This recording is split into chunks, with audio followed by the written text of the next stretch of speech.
My name is Claire Bennett. I am 30 years old, and on the morning of my wedding, I discovered the velvet box on my dresser was empty. The 2-carat diamond ring, a family heirloom from Ethan's grandmother, had vanished without a trace. At first I told myself I must have misplaced it, that nerves were clouding my mind, but deep down I knew someone had taken it.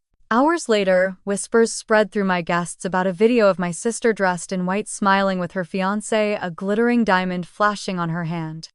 My parents brushed it off as nothing more than jealousy, telling me to let it go to protect the family name. But it was my ring, my day, my dignity, and their silence cut deeper than her betrayal. So I have to ask you, what would you do if the person meant to stand beside you as family chose to humiliate you instead, and the people you trusted most told you to stay quiet? Stay with me, because the way this story unfolds will leave you questioning what betrayal really costs and what justice truly looks like. And that morning, standing in my apartment, I saw the proof with my own eyes. For a moment I froze, staring into the empty box, my mind refusing to accept what my eyes were telling me. I pulled out the drawers, checked under folded sweaters, even dropped to my knees to search the floor. Nothing. My heart pounded against my ribs and my palms were slick with sweat. That ring was not just jewelry. It was the symbol of Ethan choosing me, of our family's histories intertwining. Without it, I felt stripped, almost invisible. I rushed into the kitchen where Ethan was already making coffee, the smell of freshly ground beans drifting through the air. He looked up with that calm steadiness he always had, but the panic in my eyes made him put the mug down instantly. "The ring is gone," I blurted, my voice breaking. "I can't find it anywhere." He came over quickly, resting his hands on my shoulders. "Did you check the drawer, the jewelry box?" Of course I checked. I ripped everything apart. "It isn't there." My throat tightened as I whispered, "Ethan, someone took it." He paused, his jaw tightening. We both knew that ring didn't just vanish. It was too valuable, too sentimental, too guarded by me to simply slip away.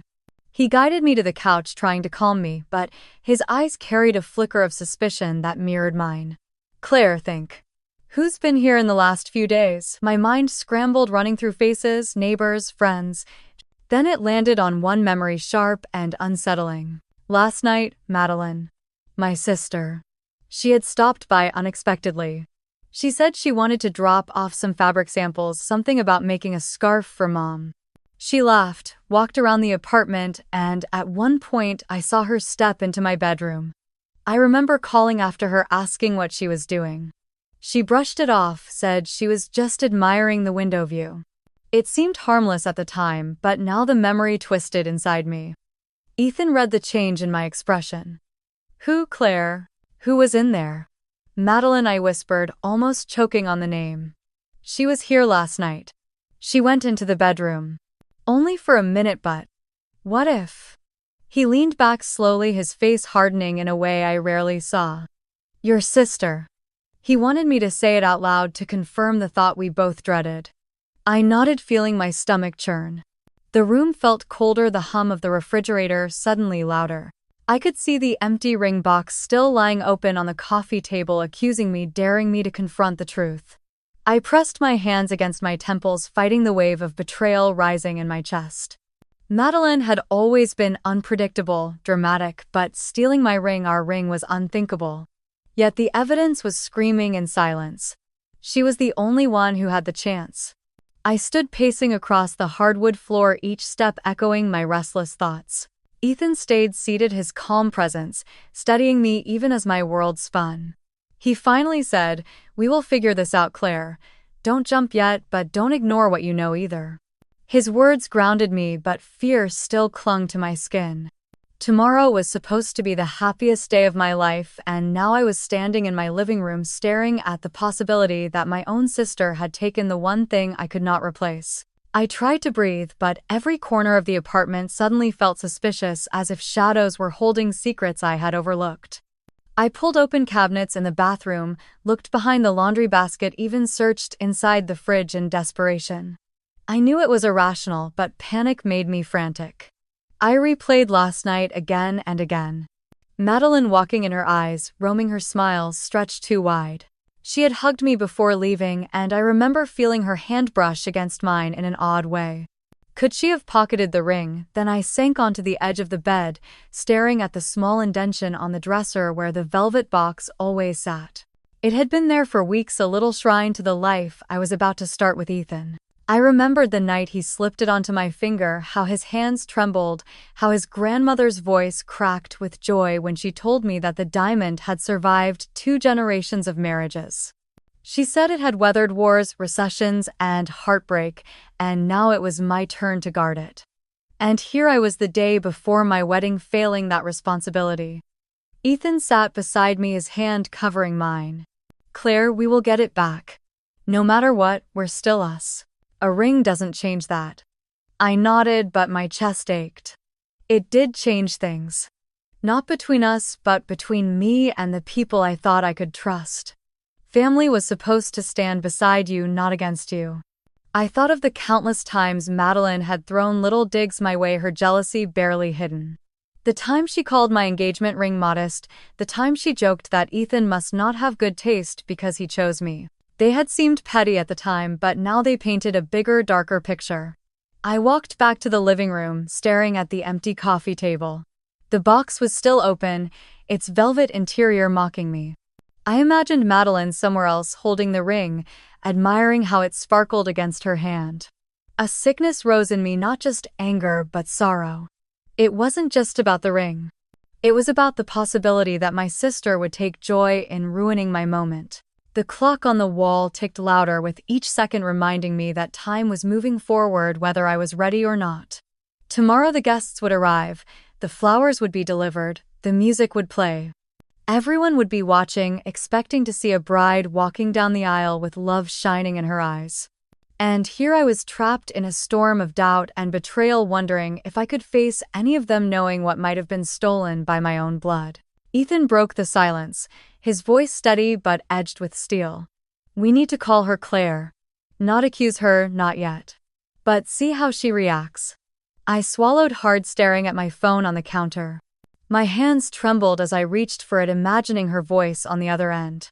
Would she laugh it off, pretend she had no idea, or would there be a pause just long enough to confirm my fears? I didn't call, not yet.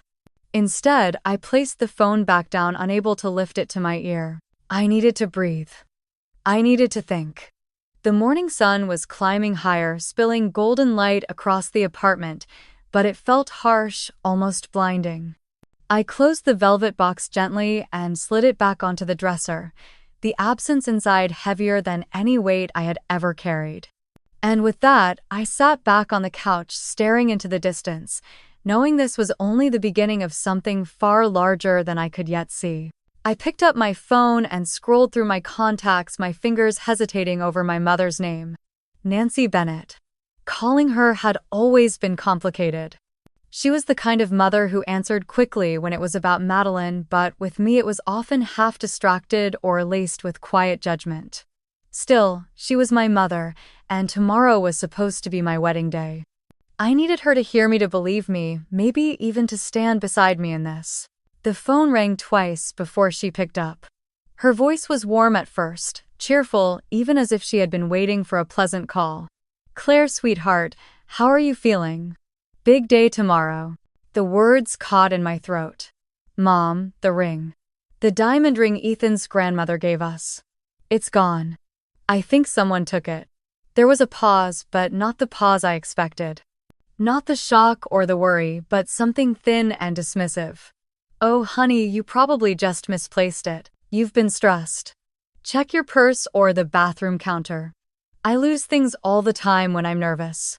Her tone cut me deeper than I thought it would. I sat there, gripping the phone tighter. "Mom, I didn't misplace it. I know where I left it. I'm telling you, it was taken. Last night Meline was here and she went into the bedroom. She's the only one who could have touched it." The line stayed quiet for a second, then her sigh came through, soft but loaded. "Claire, don't start this. It's your wedding. The last thing we need is drama between sisters. Meline wouldn't do something like that. Just breathe and keep looking, you'll find it." I felt my jaw clench. The ease with which she dismissed me made me feel smaller, like a child again. I wanted her to fight for me to take my side just once. Instead, she was smoothing things over, protecting the peace, or maybe protecting Meline. I swallowed down the lump in my throat and whispered, "You really don't believe me, do you? Sweetheart, it's not about believing, it's about not making problems where there are none. You'll thank me later for not blowing this out of proportion." I ended the call before I said something I couldn't take back. My hands trembled as I set the phone on the table. Ethan had been watching me the whole time, his face darkening as he caught pieces of her tone. "She doesn't believe you, does she?" he said quietly. I shook my head, unable to speak. I wasn't ready to give up, so I scrolled down to my father's name. Richard Bennett. He rarely said much, but maybe he would hear me differently. The phone rang longer before he answered. His voice was tired, deep, the kind of voice that always sounded like it had already decided against me. "Claire, what is it?" "Dad, the ring is gone." "It's not misplaced. I think Meline took it." "I need you to listen to me." There was silence on the other end, so heavy I thought the call had dropped. Finally, he exhaled, long and weary. "Claire, it's your wedding tomorrow. Don't do this. Your sister is already stressed enough. Just let it go." My chest burned. Let it go. That was always his answer. When Meline got into trouble as a teenager, I was told to let it go. When she embarrassed me at family dinners, let it go. Now she had taken the most important symbol of my marriage, and he wanted me to do the same. I closed my eyes, gripping the phone so hard my knuckles whitened. "Dad, it's not just a thing. It's Ethan's grandmother's ring. It means everything." He muttered something under his breath that I barely caught. "It's only a ring, Claire. Don't make this bigger than it is." And then the line went dead. The silence in the apartment was unbearable. I dropped the phone on the couch, feeling the betrayal sit heavy in my chest. Ethan reached for me, but I pulled away, pacing the room again. It wasn't just the missing ring now. It was the way my parents folded so easily, how they refused to see me, to hear me, to believe that I could be right about something when it came to Meline. I told myself I wouldn't, but I did it anyway. I opened my messages and typed out a quick note to Meline. "Did you take the ring? Please just tell me if you did." I stared at it for a second before hitting send. My heart hammered in my ears as I watched the screen, waiting. The 3 dots appeared almost instantly, then disappeared, then appeared again. Finally, her reply came through. "Don't be paranoid. Who would want that old thing anyway? Maybe check under your bed." I read it twice, anger rising like a flame in my chest. The words dripped with sarcasm, with that familiar sneer she always carried when she thought she was above me. Old thing. She knew exactly how valuable it was, not just in money, but in meaning. She knew this would cut me. Ethan stood behind me, reading over my shoulder. His arm tightened around my waist. "That's not denial," he said in a low voice. "That's mockery." I set the phone down on the counter, my hands shaking too much to keep holding it. My own sister was laughing at me, my parents were dismissing me, and tomorrow I was supposed to walk down the aisle, smiling as if everything was perfect. The betrayal pressed into my skin like ice. I wanted to scream, to shatter something, to make them all feel even a fraction of what I felt. Instead, I sank onto the floor, my knees pulling close to my chest. My mind kept circling back to the empty velvet box, to Meline's laugh as she walked through my apartment last night, to my mother's sigh and my father's silence. Every detail piled on top of the other, each one confirming what I already knew. The apartment felt smaller, like the walls were pushing in. I leaned my head against the couch, trying to steady my breathing. Ethan crouched beside me, brushing a strand of hair from my face. "You are not crazy, Claire. I believe you." His voice cracked slightly, but it was steady enough to anchor me in the middle of the storm. I wanted to believe his words were enough. But deep down I knew that the damage wasn't only about the ring. It was about a family that never chose me, a sister who thrived on taking what mattered most, and a wedding day now shadowed by doubt. I closed my eyes, holding onto Ethan's hand, and for the first time I realized this fight was going to be mine alone to carry. The day stretched ahead, the sounds of the city faint through the window, but inside the apartment, all I could hear was the echo of my mother's dismissal, my father's silence, and Meline's cruel little smirk hidden in her words. I dragged myself into the office the next morning, my eyes still puffy from lack of sleep. The glass doors of Ventura Tech slid open, and the familiar hum of keyboards and chatter filled the air, but today, every sound felt sharper, more pointed, as if all of it was aimed at me.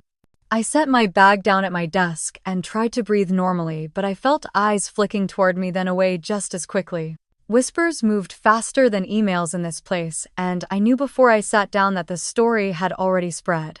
Ana Lopez, who sat across the aisle from me, shot me a sympathetic look.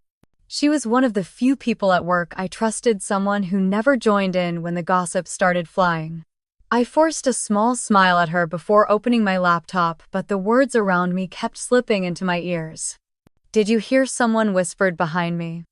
"She lost her wedding ring before the ceremony." A soft laugh followed, meaner than it needed to be. "If you can't keep track of that, how are you supposed to keep track of a marriage?" I froze at my desk, staring at the blank screen. The shame crawled up my neck until it burned my cheeks. I wanted to turn around to shout that it was stolen, not lost, that it wasn't my fault. But I knew how it would sound. Desperate, pathetic. Ana stood up and walked past their desks, shooting them a glare sharp enough to cut. The whispering stopped. She leaned down near me. "Ignore them. People will make up whatever story they want." I nodded, my throat too tight to answer. By mid-morning, an email popped into my inbox from my manager, Mark Jensen. Subject line: "Can you step in?" My stomach dropped. It was never good when he wrote like that. I gathered my notebook and walked toward his office, every step heavier than the last. He was sitting behind his desk, his tie loosened like always, a coffee cup half full at his elbow. His smile was practiced, polite but distant. "Claire, thanks for coming in. Have a seat." I lowered myself into the chair, clutching the notebook to my chest. He leaned back, fingers steepled. "Look, I don't usually get involved in people's personal matters.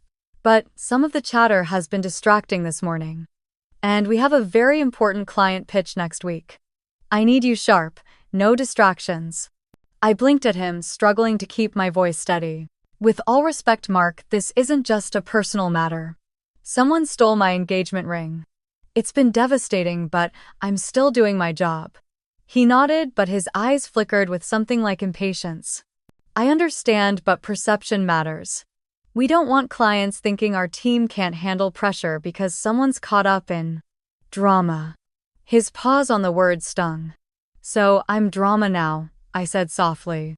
He cleared his throat and sat up straighter. "That's not what I meant. I'm just asking you to keep it together at the office. Handle whatever is going on outside these walls, but don't bring it in here." I left his office feeling smaller than when I went in. My ring wasn't just gone, my reputation was cracking too. It felt like no matter where I turned, people were ready to believe the worst version of me. Back at my desk, Ana wheeled her chair over until she was close enough that no one else could hear. "What happened?" she whispered. I told her in short, clipped words, each one weighted with frustration. How my mom brushed it off, how my dad avoided it, how Meline mocked me. And now how Mark basically told me I was embarrassing the company. Her eyes darkened. "That's insane. You're the most reliable person here. If something's missing, I'd believe you before anyone else." I swallowed hard. Hearing someone finally say that made my chest ache. "Thank you, Ana. It feels like I'm losing my mind." She leaned closer, her voice steady. "You're not crazy. And you're not alone in this. If Meline took it, there has to be a way to prove it. People always leave traces." Her certainty lit a spark in me. For the first time since the ring disappeared, I felt something stronger than fear. Determination. Ana touched my arm. "Tonight after work, let's sit down. I'll help you think this through. Maybe check where she's been posting what she's showing off. If she's flaunting it, we'll find it." I exhaled slowly, a mix of relief and gratitude.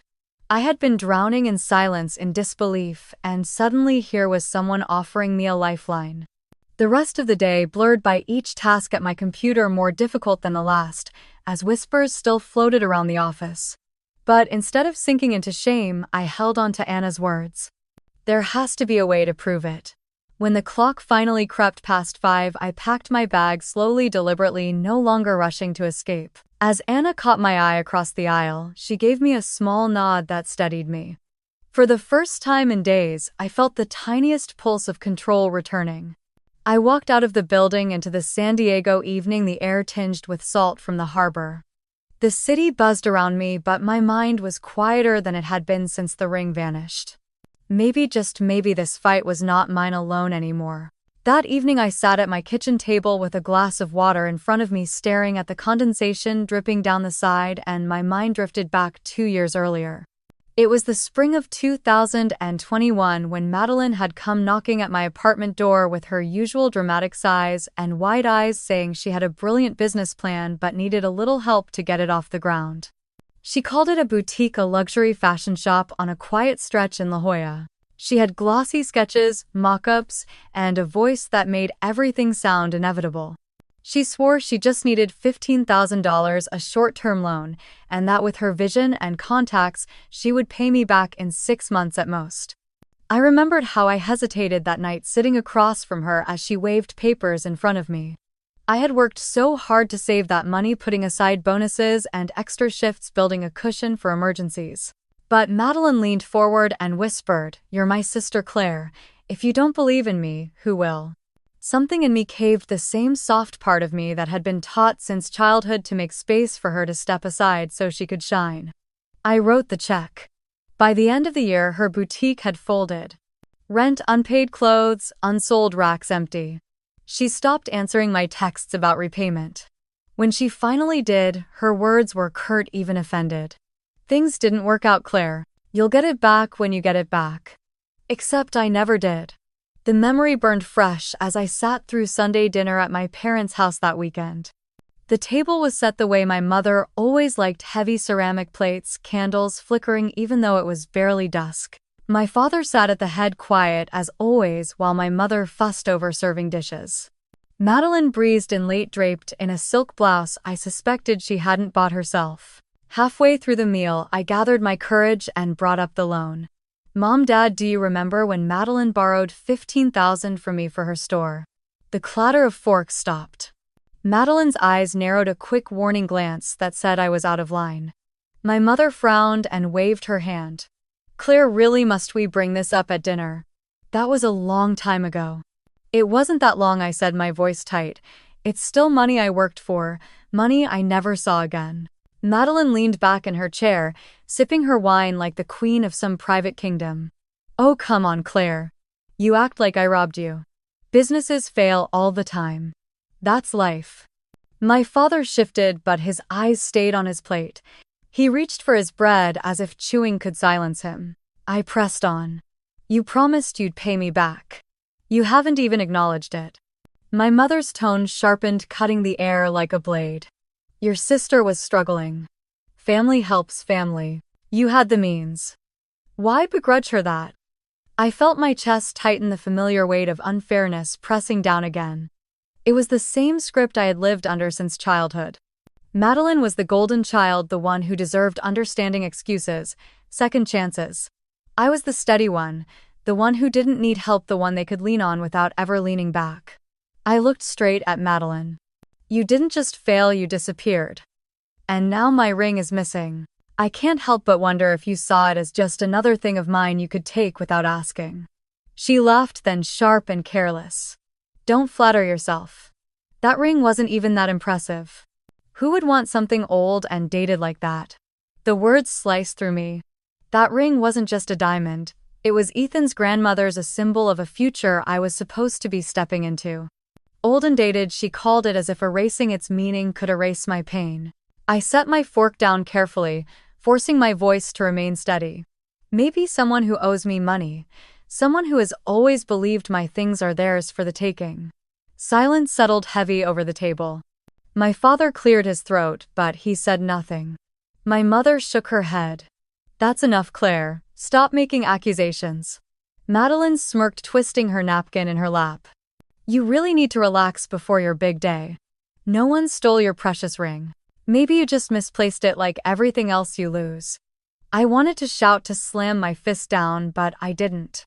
I swallowed the words, burning my tongue, knowing that if I erupted, they would only see me as hysterical, ungrateful, dramatic. Instead, I sat in silence as the plates were cleared, my appetite gone. But inside, the suspicion hardened into something heavier, something undeniable. She had the motive. She had the history. She had taken from me before and never once been held accountable. Later that night, back in my apartment, I paced the living room. The thought repeated like a drumbeat in my skull. She could have pawned it. Or she could be flaunting it, showing it off like a trophy the way she always had with anything that wasn't hers. The city outside glowed with neon and headlights, but I felt locked in my own small storm. Madeline's voice echoed in my head, that mocking tone, that careless laugh. Old and dated. My fists clenched. She thought she could reduce my ring, my love, my future to nothing more than a punchline. But she was wrong. This time, I wasn't letting it go. That night, Ethan sat beside me on the couch, the glow of his phone lighting his face in the dim room. He scrolled aimlessly at first, trying to distract me until his expression suddenly stiffened. He leaned closer to the screen, thumb frozen above the glass. "Claire, look at this." I shifted beside him, my chest tightening as I glanced down.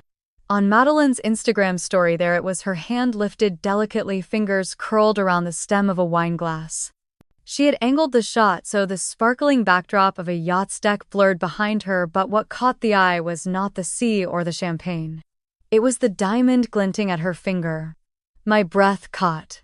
The light from the setting sun bounced against the stone in a way I knew too well. Ethan's grandmother's ring had a cut that made it sparkle sharp and clear, unlike the modern stones with their uniform fire. And on the side of the band, right where the metal curved, I saw it. A tiny scratch, thin but unmistakable. The one I had always noticed when I twisted it in the light. It was mine. I grabbed Ethan's phone, my hands trembling, and pinched the screen to zoom closer. My stomach twisted. She hadn't even bothered to hide it. She flaunted it in public, showing off to strangers like it was nothing more than an accessory. Ethan reached for the phone, his jaw tight. "I'll screenshot it. At least we'll have something." The camera shutter clicked as he saved it, then another, and another, making sure every angle of her smug little hand was preserved. I pressed my palms against my knees, trying to steady myself. "She didn't just take it," I whispered. "She's parading it. On a yacht like it's hers to flash around." Ethan placed his hand over mine, warm and steady. "That's not just cruel, that's theft. We have proof now. Claire, we should go to the police." The word police made my chest tighten further. Part of me wanted to march to the station that second, shove the screenshot at them, demand justice. But another part of me hesitated. My family. The storm it would unleash. My mother's inevitable defense of Madeline, my father's silence, the whispers from relatives who would see me as the one who dragged everything into the light. I met Ethan's eyes. "I want to. God, I want to. But we need more. If I walk in there with just this, they'll find a way to twist it to say it's a lookalike ring or that I'm overreacting." He squeezed my hand. "Then we get more." I swallowed hard, staring at the frozen image of Madeline's fingers wrapped around the glass. The ring caught the light, almost mocking me. "Do you know what hurts the most?" I said, my voice breaking. "It's not just that she stole it, it's that she knows what it means. She knows it belonged to your grandmother. She knows what it meant to me, and she's using it to humiliate me." Ethan's jaw flexed, his anger simmering under control. "She has always loved taking what isn't hers, but this time she picked the wrong thing. We'll gather whatever we need. Then we'll make sure she answers for it." I leaned into him, my head on his shoulder, but the comfort didn't reach the hollow ache in my chest. I felt exposed, like Madeline had stripped me bare in front of everyone. It wasn't only about the ring. It was about the years of being dismissed, belittled, treated like the afterthought. She had turned my engagement into her theater, her stage. Hours later, after Ethan had gone to bed, I sat alone in the living room. I pulled the screenshot up again, staring at the tiny scar on the band. My thumb traced it on the glass like I could touch the metal itself. That scratch had always reminded me the ring had lived a life before me, carried love stories before mine. To see it now in her careless hand made me want to scream. Instead, I set the phone down carefully. If Madeline wanted to play games, I would play too. But I would not play to lose. The waves of San Diego's harbor echoed faintly through the open window. I imagined her on that yacht, laughing, clinking her glass, holding her stolen prize high as if daring me to come claim it. And maybe I would. For the first time since the ring had vanished, I felt something shift inside me. Not just grief, not just anger. A decision. If she thought I would crumble under shame, she was wrong. I would not beg, I would not plead. I would prove it step by step until there was no denying what she had done. The screenshot glowed faintly on the screen beside me, a single frame of evidence. It was not enough yet. But it was the beginning. The next morning I walked into the San Diego Police Department with the kind of tightness in my chest that made every breath shallow.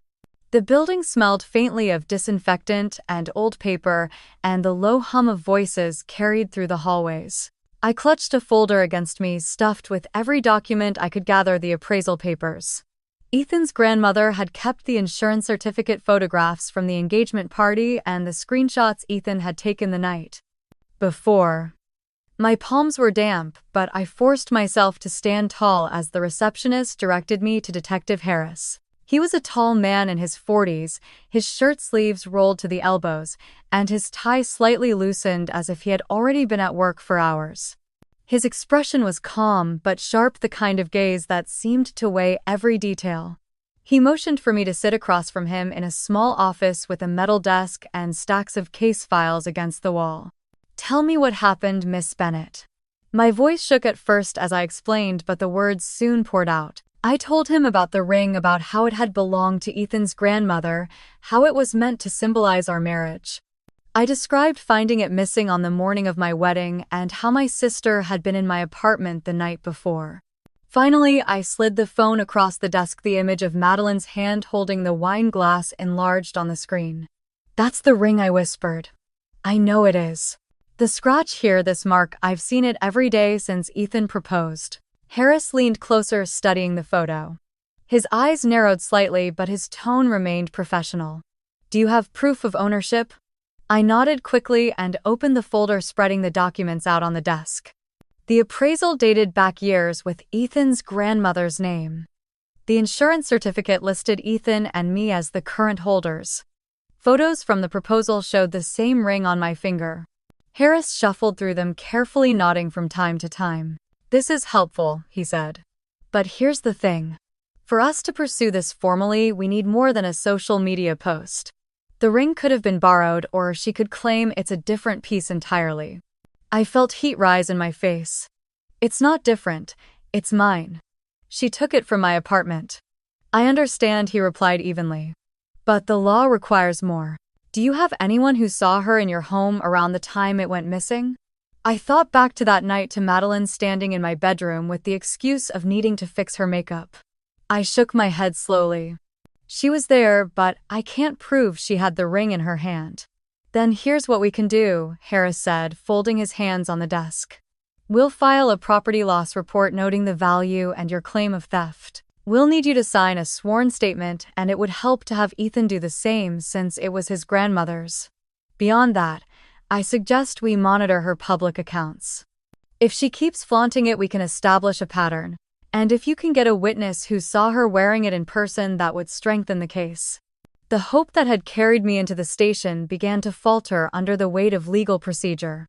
I nodded, pressing my lips together. "How long will this take?" I asked. "It depends," he said honestly. "Cases like this are often delicate, especially when family is involved. We can't simply knock on her door and demand it without cause." My hands tightened in my lap. "So in the meantime, she just gets to wear it to show it off, and I have to sit back and wait." Harris's voice softened slightly. "I know it's painful. But the process matters. If you want justice that holds, it has to be built carefully." I signed the paperwork with stiff fingers, the pen digging into the paper harder than I intended. Each stroke felt like I was giving away a piece of my privacy, exposing my family to scrutiny I had tried so long to avoid. When it was done, Harris handed me his card. "Call me if you find anything else. And keep your circle small. The more people you involve, the harder it gets to manage." I slipped the card into my purse and thanked him quietly. Walking back out into the bright sunlight of the city, I felt lighter and heavier at the same time. At least I had taken action, but the uncertainty gnawed at me. Ethan was waiting in the car across the street. The second I slid into the passenger seat, he searched my face. Well, I exhaled. They filed the report. He has the documents and the photo. But it's not enough. They need a witness or more proof. He said we have to keep watching her gathering evidence. Ethan's grip tightened on the steering wheel. That means she's out there walking around with it while we wait. I nodded, staring at the people crossing the street in front of us, each one living their day unaware that my world felt shattered. Back at the apartment, I sat on the edge of the bed and thought of the wedding only days away. Guests flying in, flowers being arranged, tables set for celebration. I imagined the whispers if they knew. The glances, the pity, the judgment. No, I told myself firmly. They cannot know. Not yet.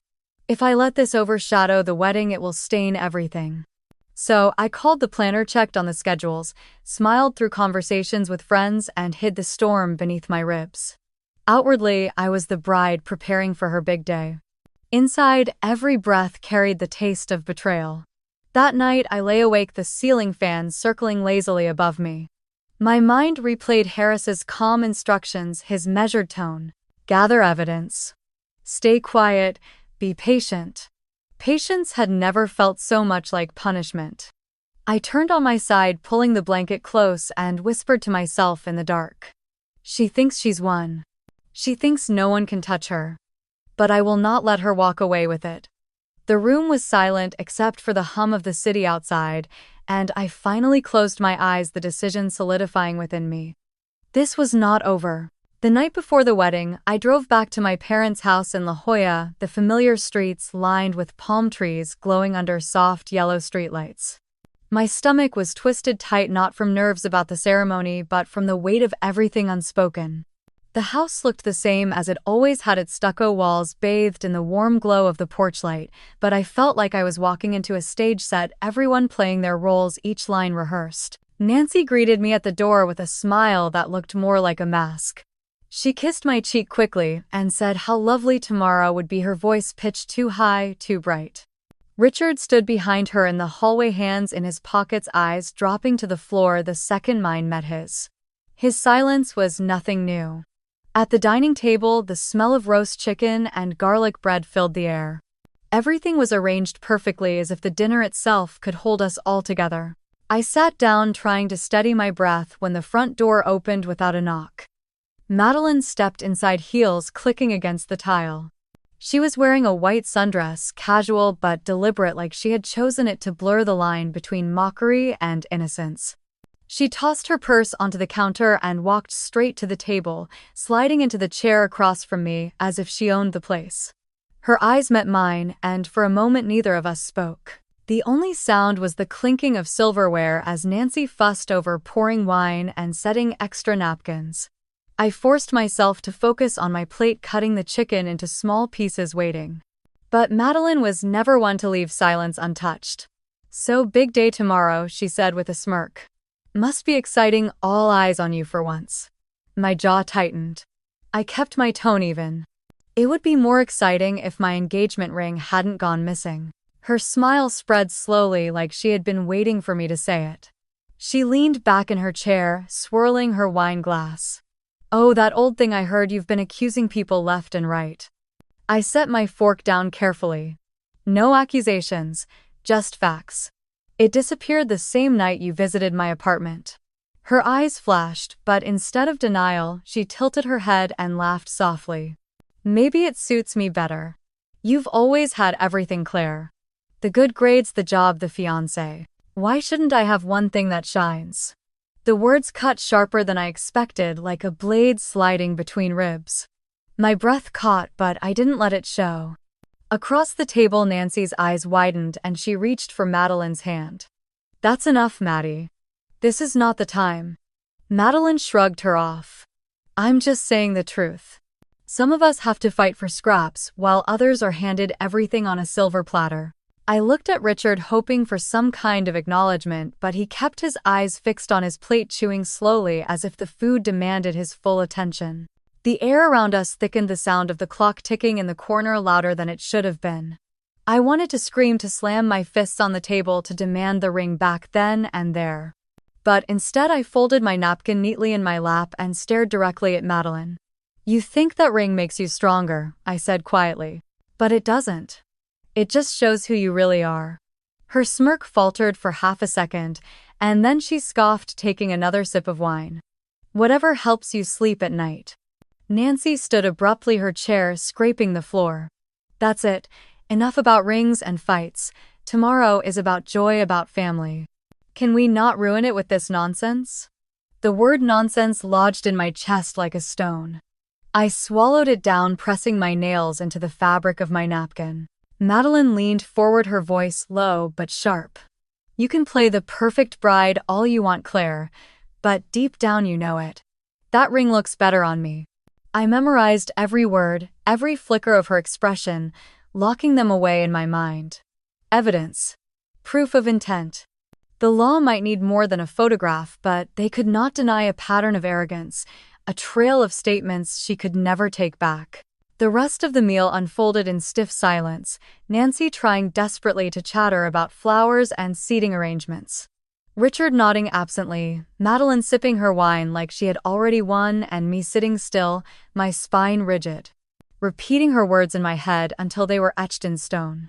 When the plates were cleared and the night wound down, I excused myself, politely thanking Nancy for dinner, hugging Richard out of habit, though his arms barely moved. Meline stood by the counter, swirling the last of her wine, watching me with a smirk that never touched her eyes. I walked out into the night, the air heavy with the scent of jasmine from the garden, my heels crunching on the gravel path. My hands trembled as I reached the car, not from fear, but from restraint. Every part of me burned to fight back, to shout her down in front of everyone. But not tonight. Tonight I gathered her words like stones, ready to build the case brick by brick. Tomorrow the world would be watching me in white. Tonight I would carry her confession in silence, knowing that soon it would matter more than she could imagine.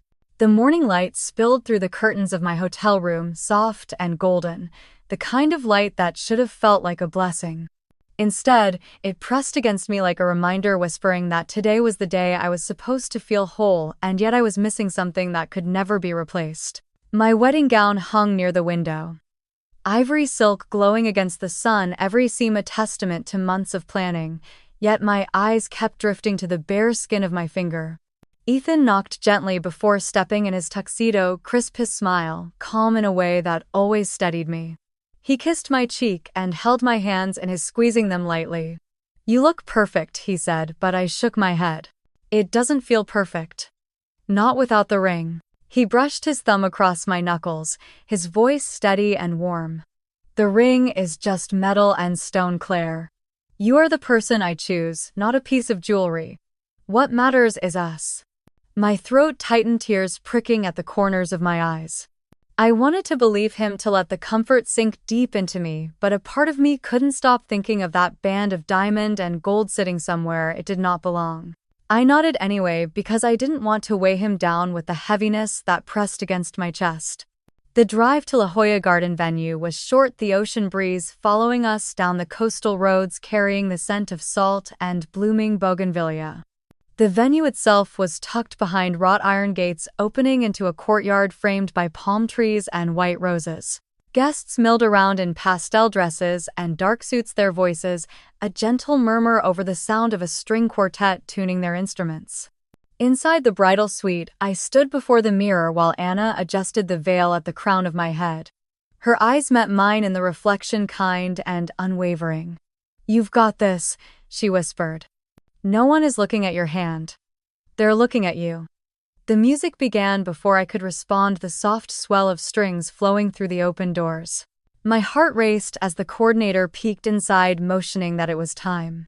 When I stepped onto the path lined with white petals, the air shifted. Every head turned, the sunlight catching on the glass vases that shimmered along the aisle. 30 guests rose quietly to their feet. Some I had known for years, some were Ethan's family, some were neighbors who had watched us grow up. Their faces blurred as my eyes locked onto Ethan at the altar, his smile steady, his posture unshaken. The words of the officiant washed over me like waves, phrases of love and commitment, the promise of forever. I repeated my vows with trembling hands, the words catching in my throat but finding their way out all the same. Ethan's voice was strong and sure, each sentence like an anchor grounding me in place. When it came time for the rings, Ethan slid a simple gold band onto my finger, a placeholder we had chosen the night before. My chest ached at the absence of the diamond, but when I looked into his eyes, something in me softened. He kissed my hand as if sealing a pact, his lips warm against my skin. Applause broke through the air as we were pronounced husband and wife, the string quartet swelling into song. The crowd rose, clapping and cheering, and for a moment, I let myself feel it, the lightness, the possibility of joy. I smiled as we walked down the aisle together, flower petals fluttering in the air like confetti. The reception hall was glowing with soft lights, the tables draped in ivory linens and scattered with candles. Glasses clinked as servers moved between guests, laughter building in the corners of the room. I held Ethan's arm tightly, my smile painted on, but deep in my chest a hollow space remained. We were about to step through the double doors, ready to greet everyone as husband and wife, when a ripple passed through the crowd. It started as a murmur, then grew into a wave of whispers, phones being pulled from pockets, eyes darting from screen to screen. Anna hurried toward me, her face pale, her phone held tightly in her hand. "Claire, you need to see this," she said, her voice low and urgent. The music faded behind me as my stomach dropped, every nerve in my body tightening. Guests leaned into one another, showing each other the same glowing image, the same short clip looping again and again. I hadn't seen it yet, but I felt it in my bones, the unmistakable dread of a truth too bold to be ignored. Whatever it was, it had shattered the brief illusion of peace, pulling every gaze away from the celebration and fixing it on something else entirely. I reached for Anna's phone, my hands trembling, the edges of the screen blurring in my vision. Whatever waited for me there, I knew it would not let me walk back into that reception the same way. Anna's phone lit up in my hand, the video already rolling before I could steady my breath. The first image was sunlight bouncing off deep blue water, the kind of day you only see on glossy travel magazines. Then the camera panned, and there she was. Meline perched on the deck of a gleaming yacht in Newport Beach, her hair curled and perfect, her skin glowing against a white sundress that looked far too much like a mockery of mine. She lifted a champagne flute, laughter spilling out as if the world had never given her a reason to frown. But my eyes were not on her face. They locked on her hand, raised high with a deliberate flick of her wrist. The diamond caught the light, refracting in sharp, cruel sparks. Even blurred by the phone's resolution, I knew every curve of that stone, the way the gold band had a faint scratch on its edge. It was my grandmother's ring. It was mine. Across the screen glowed the caption in bold letters, "Future looks brighter than ever." The words cut like glass. My knees threatened to buckle, and for a second the music of the reception behind me blurred into static. Ethan's hand closed over mine, steady, grounding, but I could feel the tension in his body too. He saw it. He knew.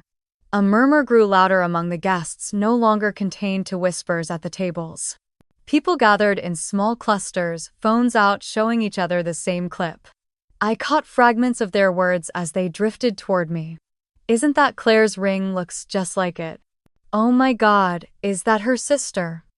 On Logan Pierce's yacht, the name made my stomach lurch. Logan Pierce, San Diego's golden boy venture capitalist and son of one of the wealthiest families in Orange County.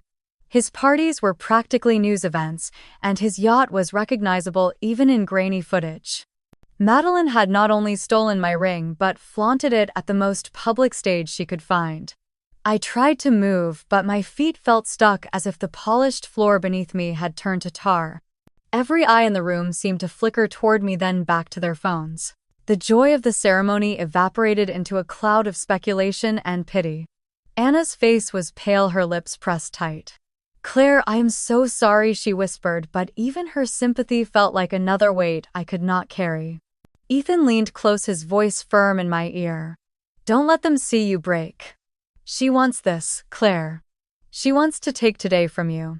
I nodded faintly, though I wasn't sure my body could obey. My chest ached, anger and humiliation tangling together until I could hardly breathe. I had imagined many ways this nightmare could unfold, but not like this, not with every guest watching as if my pain was the entertainment. Someone near the back of the room lifted their phone higher, angling it so a circle of guests could see. The image of Madeline's laughing face and that diamond-studded hand grew larger, brighter, a cruel beacon in the dimmed light of the hall. Gasps rippled through the crowd. A woman in a blue dress shook her head, muttering that it was disgraceful. A man in Ethan's extended family crossed his arms, looking toward me as if waiting for confirmation. Ethan's grip tightened on my hand, but it wasn't enough to stop the flush rising hot across my skin. My humiliation was no longer private. It had become the centerpiece of my own wedding. I forced myself to breathe, to stand taller, though inside I felt gutted. My voice barely rose above a whisper, but I managed to say to Ethan, "She planned this. She wanted me to see it today." He exhaled slowly, jaw clenched. "Then, let's make sure she doesn't get the ending she expects." The chatter swelled again as another guest played the clip aloud, Madeline's laughter spilling into the reception hall like a ghost that refused to be banished. The sound made my stomach turn, mocking and victorious, as though she had already won. I looked at the sea of faces, some sympathetic, some curious, some hungry for gossip. My family, sitting stiffly at one of the front tables, avoided my eyes. My mother dabbed at her forehead with a napkin, pretending to be busy. My father stared at his glass of wine. Neither of them moved to stop the whispers. I wanted to scream, to shout her name, to rip the phones from their hands. Instead, I stood frozen, my heart pounding so hard I could hear it in my ears. The video looped again, the diamond flashing brighter each time, as if reminding me of everything I had lost and everything she had taken. My throat burned, but I refused to cry. Not here, not in front of them. One thought repeated itself, cold and sharp. She will not get away with this. I turned toward Ethan, my voice steady for the first time all night. "We need more than outrage. We need to be ready." He met my eyes, his expression fierce, as if he had been waiting for me to say it. "We will be," he said, and for the first time since the clip began, I felt the faintest flicker of strength return. But the room was still buzzing, the humiliation still raw. I could not escape the feeling that every smile, every toast that would follow would be laced with the memory of this moment. The night I was supposed to be celebrated had become the night my sister claimed my place in the cruelest way possible. I straightened my shoulders, the sound of Madeline's laughter still echoing from someone's phone across the room, and I knew this was only the beginning of a storm that would not pass quietly. Out on the open water, the video that had humiliated me was playing in real time, only without the filters or the cheerful music laid over it. Logan Pierce leaned against the rail of his yacht, his eyes narrowing at the sparkle on Madeline's finger. At first he had been proud, showing her off to his wealthy friends, letting them admire what he thought was an extravagant gift or a family heirloom. But it didn't take long for a quiet word from one of his guests to reach him. Someone had seen the online chatter, the comments already circulating about the ring, the police involvement, the paperwork that could trace it back to me. The shift in his expression was sharp, like a cloud cutting across the sun. He turned toward Madeline, who was laughing with a group near the bar, and his voice carried over the music. "Where did you get that ring?" She blinked at him, caught off guard, then tilted her chin up with the same defiance she had used on me at the dinner table. "You gave it to me, remember?" His jaw tightened. "Don't play games. People are saying it belongs to your sister." The crowd hushed, a little, curious eyes turning toward them. Madeline's smile faltered, then snapped back into place, brittle and forced. She waved a hand as if brushing away dust. "Claire is delusional. She's jealous, that's all." Logan's voice grew louder, sharper. "There's paperwork, Madeline. Certification. The police have it. Did you steal it?" The question cut through the music, through the laughter, through the entire night. Heads turned. A girl holding her phone halfway to her face stopped recording mid-sentence. Madeline's cheeks flushed deep red. She shook her head quickly, but the denial didn't sound steady. "No, of course not, why would I? It's mine now. Now." That word was her mistake. Logan's friends murmured, the kind of murmurs that signaled judgment, the kind that spread like wildfire through their circles. Logan slammed his glass down on the nearest table, liquid splashing across the teak. His voice cracked with fury. I don't tolerate liars. You embarrassed me in front of everyone. You think you can drag me into some petty family theft? Madeline's voice rose to meet his shrill and panicked. Don't talk to me like that, Logan. You wanted me here. You wanted me on this boat. You said I deserved everything. He shook his head, already backing away, the disgust plain on his face. I wanted a partner, not a thief. She reached for him, desperation clawing into her movements, but he pulled away, his hand up as if her touch might burn him. Enough. It's over. The engagement is done. Gasp swept across the deck. Someone actually clapped a hand over their mouth. Another person pulled out their phone, already typing furiously, eager to be the first to send the story out. Madeline froze, her chest rising and falling fast, her face twisting between fury and disbelief. Logan turned, muttered something to his crew, and within minutes, a smaller boat was pulling up alongside, ready to take him ashore. He didn't look back. On land, the news traveled faster than the tide. By the time the last of the vows had been toasted at my reception, whispers had become shouts. Logan left her. He called off the wedding. She lied about the ring. I heard it from the corner of the hall, where two cousins of Ethan's were huddled over a phone, their eyes wide. They weren't the only ones. Guests leaned in, passing the story like contraband, their voices a mix of shock and thinly veiled satisfaction. I sat at the head table, my hands clasped tightly in my lap, Ethan's hand steady on my shoulder. I didn't smile. I didn't laugh. But a flicker of something sharp and undeniable curled in my chest. Madeline's laughter, the sound that had haunted my ceremony, was being replaced by another image altogether. Not her winning, not her flaunting, but her unraveling. The crowd at my wedding shifted, no longer whispering about me, no longer pitying me. Their attention had swung, pulled toward the chaos spilling out of Newport Beach and into every corner of the internet. Ethan leaned down, his breath warm against my ear. Karma moves fast sometimes. I closed my eyes briefly, letting the noise of the hall wash over me. The sting of humiliation hadn't vanished, but it was dulled by the knowledge that Madeline's perfect act had already begun to crumble. The storm had shifted direction, and for the first time that day, it was no longer only mine to carry. My phone buzzed against the linen of my gown, tucked discreetly beside me at the reception table. For a second, I thought it was another alert from social media, another ping announcing my sister's downfall, spreading faster than wildfire.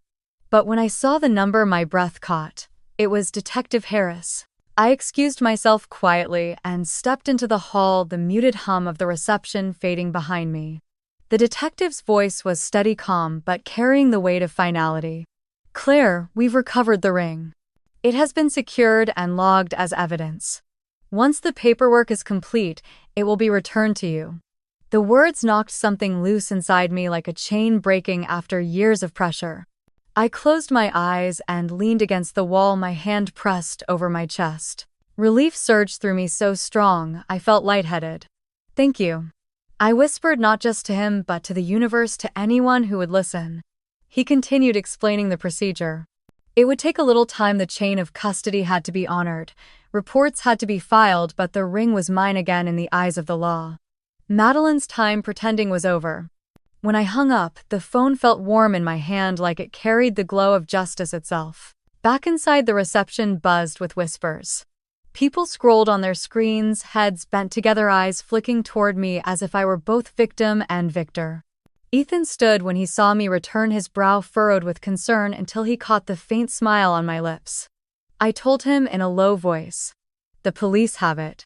It's done. His shoulders relaxed, and for the first time all day he laughed softly, the kind of laugh that comes from deep relief. Not long after, another vibration rattled my phone. This time it was my mother. I stared at the screen, the name glowing in sharp letters. For a moment I considered silencing it, but then I pressed accept. Her voice rushed through thick with urgency. Claire, please don't drag this any further. She's your sister. Think about the family, think about the embarrassment. I let her words wash over me, the same rhythm I had heard my entire life, excuses, layered on top of excuses, pleas for peace that always meant my silence. My hand tightened around the phone, but my voice came out even calm, unshakable. Mom, I've been quiet too long. This time I won't protect her lies. There was a pause, heavy, like she hadn't expected me to push back. Then her voice cracked, smaller, pleading. She'll lose everything. I answered without hesitation. She chose this. I didn't. I ended the call before the cycle of guilt could wind tighter around me.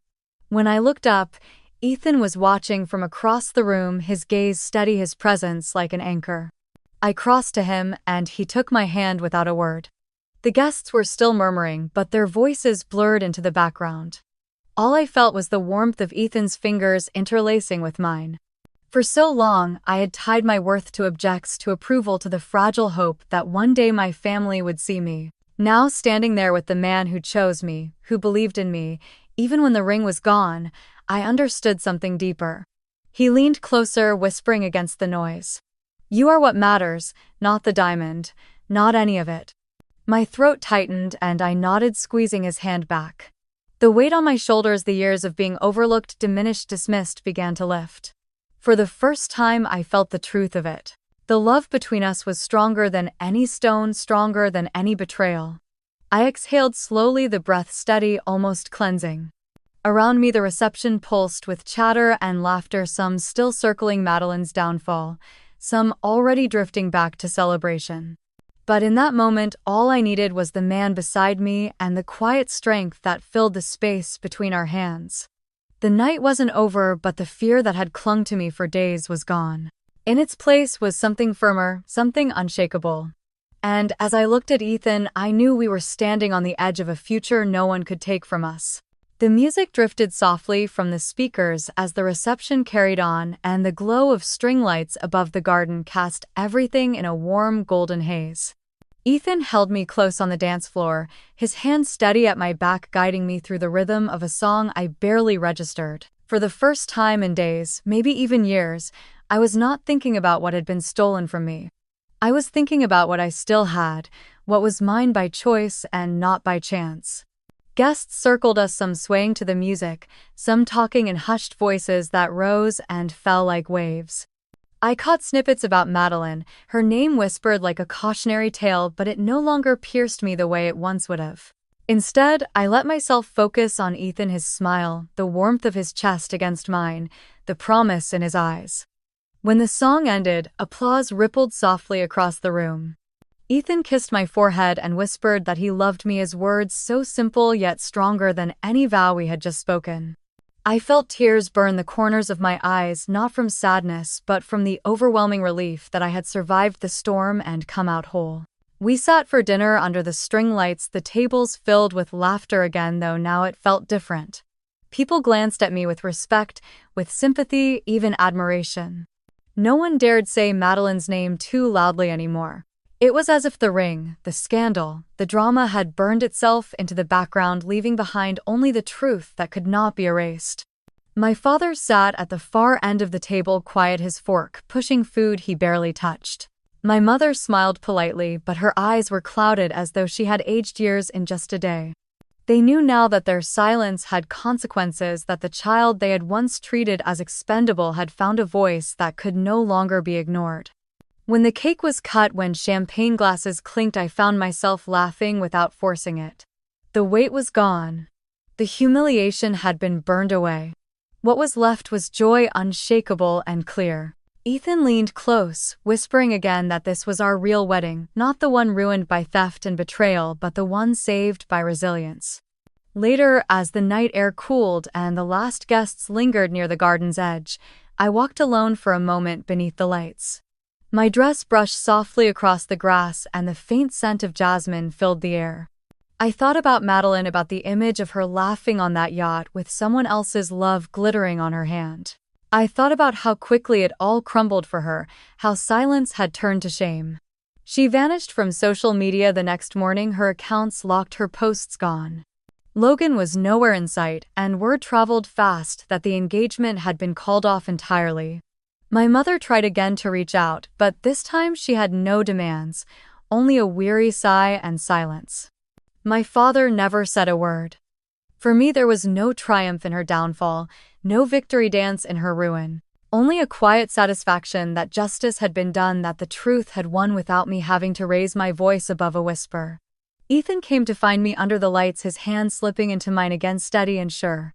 He asked me what I was thinking, and I told him honestly that love is never measured in diamonds or in approval from people who cannot see your worth. That justice, though sometimes slow, is always worth waiting for. That I was finally free to live my life without apology. He kissed me then with all the softness and certainty of a man who had chosen me long before a ring could symbolize it. And in that kiss, I found everything I needed, more than I had ever hoped for. By the time the last song played and the final toast was given, I knew our wedding would be remembered not for the scandal but for the way it endured through it. Not for what was stolen, but for what remained. And as I looked around at the glowing garden, at the guests who had stayed, at the man whose hand never let go of mine, I knew I had given myself the greatest gift of all. The courage to speak, the strength to stand, and the wisdom to finally let go of everything that had tried to break me. Now I want to turn to you. Have you ever had to step away from family to protect your own peace, to stand your ground even when it meant losing the people closest to you? Share your story in the comments. And if my journey has resonated with you, subscribe to the channel so you will not miss the next story we tell together.